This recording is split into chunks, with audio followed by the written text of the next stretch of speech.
ઓય તમારા બધા હાટુ ફટાકડા લઈ આવ્યો, હાલો બાટી દઉં, લાઈન માં ઉભા રહ્યો. આલે ભાઈ આ તારા હાટુ, આ તારા હાટુ, આ તારા હાટુ, અને આ તારા હાટુ લાંબા. કા હું થયું? આવા ફટાકડા હોય આમાં તો ખાલી સુરસુરિયા થાય. આમાં કાઈ કાઈ જેવું નથી. એટલે ભાઈ આમાં જોઈ એવો ધડાકોય નો થાય. વાહ, આમાં નો મજા આવે. તો રહ્યો થોડીક વાર, હમણાં મજા લેવરાવું. જા જા. હવે તમને ચારાઈને મજા આવે ને તો જા.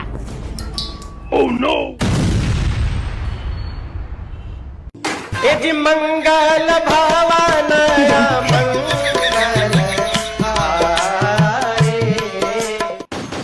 હાલો ઈ બધાને તો મજા આવી ગઈ, તમને આવી જાય. જરાય ઉતાવળા થાવમાં આ દિવાળી ઉપર ફટાકડા લઈ જાવ ગ્રીનલેન્ડ ફટાકડા માંથી સૌથી સસ્તા ભાવમાં. ફટાકડામાં 500 પ્લસ વેરાયટી અને